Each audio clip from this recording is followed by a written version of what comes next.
හොඳයි අනාගතය ගැන අනාවැකි කියන වෙන මොනතරම් ඉන්නවයි නේද? ඒතේ අතරින් සමහර නම් තියෙනවා අපිට එම ලේසියෙන් අමතක කරන්න බෑ.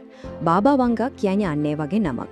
ඇස් දෙක නොපෙනුනට එයා දැක්ක දේවල් වලින් මුළු ලෝකෙම හෙල්ලුණා. එයාගේ අනාවැකි ගොඩක් අතරින් 2026 අවුරුද්ද ගැන කියපු දෙයට විශේෂ අවධානයක් යොමු වෙලා තියෙනවා. ඉතින් අපි බලමු අයියේ කියලා. ඇත්තටම එයා කියන දේවල් වලට ලෝකෙ මෙච්චර අවධානයක් දෙන්න නිකම්ම හේතුවක් නැහැ. හිතලා බලන්නකෝ. දයනා කුමරියගේ මරණය, චර්නෝබිල් ව්‍යසනය, ලෝක යුද්ධ මේ හැමදේම එයා කලින්ම දැක්ක කියලා තමයි විශ්වාස කරන්නේ.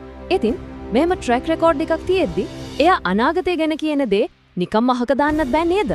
හැබැයි එයාගේ අනාවැකි ගොඩක් අතරින් එක වෘද්ධක් තියෙනවා ඒක විශේෂයෙන්ම කැපිලා පේනවා. ඒ තමයි 2026. එයා කියන විදිහට නම් 21 වෙනි සෙවසේ මිනිස් ඉතිහාසයේ ලොකුම පෙරලිය සිද්ධ වෙන්නේ අන්න ඒ අවුරුද්දේ. සමහරු කියන්නේ මේක ලෝක විනාශයට යන ගමනේ පළවෙනි පියවර කියලා. ඉතින් කොහොමද මේ මහා පෙරලිය පටන් ගන්නෙ? අනාවැක්‍ය වලට අනුව නම් මේ හැම දෙයකම ආරම්භය අපේ මේ ග්‍රහලෝකෙමයි. 2026 දී පෘථිවිය හිතාගන්නත් බැරි තරම් දරුණු පාරිසරික එවැගේම ජීව විද්‍යාත්මක ව්‍යසන ගොඩකට මුහුණ දෙනවා කියලා තමයි කියවෙන්නේ. මේ අනාවැකි අතරින් සමහර විට ඇඟ කිලිපොලා යනම අනාවැකි මේක වෙන්න පුළුවන්. දිය වෙලා යන ග්ලැසියර් යට අවුරුදු 100 ගාණක් සමහර විට දහස් ගාණක් හැංගිලා තිබුණු මාරාන්තික වෛරසයක් 2026 දී ආයෙත් උඩට එනවලු. භයානකම දේ තමයි අපේ වෛද්‍ය විද්‍යාවට ඒක පාලනය කරගන්න බැරි වෙන එක. ප්‍රතිඵලය ලෝක ජනගහනයෙන් 3න් 1ක් නැතිටම නැති වෙලා යනවා. හොඳයි. මේ පාරිසරික අර්බුදයත් එක්ක අපි වටිනවචර හිතන් ඉන්න දේවල් පවා සම්පූර්ණයෙන්ම වෙනස් වෙනවා. හිතන්නකෝ 2026 වෙද්දී වතුර හිඟිය කොච්චර දරුණු වෙනවද කියනවා නම් රත්තරන් වලටවත් තෙල් වලටවත් නෙවෙයි පිරිසිදු වතුර වීදුරුවකට තමයි ලෝකේ වටිනම දේ වෙන්නේ. ඒ කියන්නේ පිරිසිදු වතුර ටිකක් කියන්නේ හිතා ගන්නවත් බැරි තරම් ලොකු සුඛෝපභෝගී දෙයක් වෙන කාලයක් එනවා කියලායි මේ කියන්නේ. වතුර හිඟේ එක පැත්තකින් තියෙද්දි අනිත් පැත්තෙන් මූදු මට්ටම ඉහළ යනවා. ශ්‍රී ලංකාව වගේ දුප්පත් රටවල් වලට මේකෙන් ඔම්චන් තර්ජනයක් එල්ල වෙනවා. ඒ විතරක් නෙවෙයි දරුණු නියංග, ලව්ගිනි, ගිනි කඳු පිපිරීම් මේවා ලෝකෙ පුරා සාමාන්‍ය දෙයක් බවට පත් වෙනවා. ඉතින් මේ මහා විනාශයේ මැද්දේ මිනිස්සු පළවෙනි වතාවට වැස්ස පාලනය කරන උත්සාහ කරනවා කියලත් අනාවැකියේ කියවෙනවා. හොඳයි. ග්‍රහලෝකයේම මෙහෙම අර්බුදයකට යද්දී මිනිස්සුන්ගේ බලව්‍යුහයෙන්ද විතරක් ස්ථාවරව තියෙන පුරුන්ද? අනාවැකි වලට අනුව නම් උත්තරය තමයි බෑ. පාරිසරික විනාශයත් එක්කම ලෝකයේ දේශපාලන බලයත් සම්පූර්ණයෙන්ම කඩාගෙන වැටෙනවා. ඒ කියන්නේ පරණ බලවතුන් ඉවරයි. අලුත්ම ලෝකපරයයක් බිහි වෙනවා.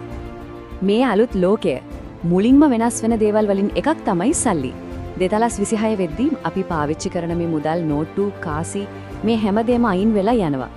ඒ වෙනුවට මුළු ලෝකෙටම එක තනි ඩිජිටල් මුදල් ඒකකයක් එනවා කියලා තමයි බාබා වංගා කියලා තියෙන්නේ. සල්ලි වගේම තමයි ගෝලීය බලයත් අලුත් අතකට යනවා.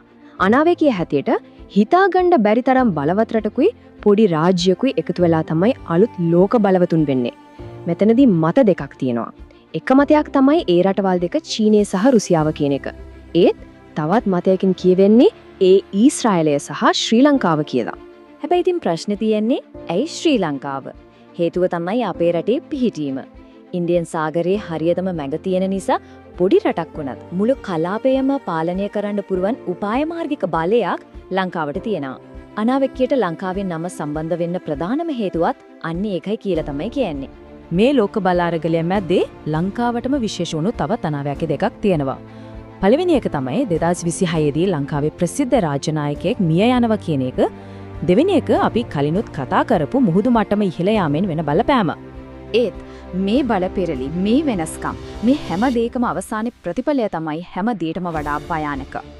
අනාවැකී කියවෙන විදිහට යුරෝපයේ පටන් ගන්නා ලොකු ගැටුමක් කෙලින්ම 2026 දී තුන්වෙනි ලෝක යුද්ධයක් පටන් ගන්න හේතුවක් වෙනවා. මේ මහා විනාශයයි යුද්ධයයි මැද්දේ මනුෂ්‍ය වර්ගයා හිතුවේවත් නැති පැත්තකට හැරෙනවා. ඒ තමයි තාක්ෂණයෙන් සහ අභ්‍යවකාශ ගවේෂණයෙන් තමන්ගේ සීමාවන් පන්නලා යන්න උත්සාහ කරන එක. අපි බලමු ඒ ගැන මොනවද කියලා තියෙන්නේ කියලා. 2026 දී කෘත්‍රිම බුද්ධිය, ඒ කියන්නේ AI තීරණාත්මක තැනකට එනවා. ඒ කියන්නේ ඒක මිනිසුන්ගේ බුද්ධිය පහු කරගෙන යන තරමට දියුණු වෙනවා.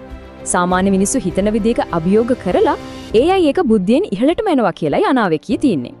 ඒ එක්කම අභිවකාශ ගවේෂණයේ ඉතිහාසගත වෙන දෙයක් සිද්ධ වෙනවා.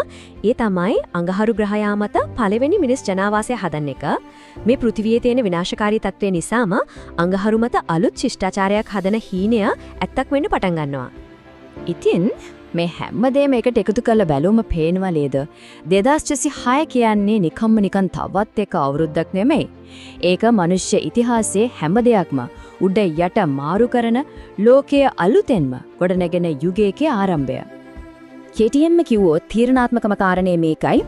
බාබා වංගාගේ අනාවැකි වලට අනුව 2026 කියන්නේ සල්ලි, ලෝක බලය, දේශගුණය, AI ඒ වගේම මිනිස්සුන්ගේ වටිනාකම් මේ හැම දෙයක්ම උඩු යටිකුරු වෙන අවුරුද්දක්.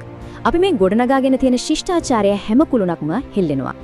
අන්තිමට අපිට හිතන්න ඉතුරු වෙන්නේ එක ප්‍රශ්නයයි. මේවා ඇත්තටම සිද්ධ වෙන දේවල් ගැන කියපු අනාවැකියද? එහෙම නැත්නම් අපි දැනට මේ යන පාරම ගියොත් වෙන්න පුළුවන් දේ ගැන අපිට දීපු බරපතල අනතුරු එංගවීමක්ද? ඒකට උත්තරේ අනාගතයටම බාර දෙන්න වෙයි.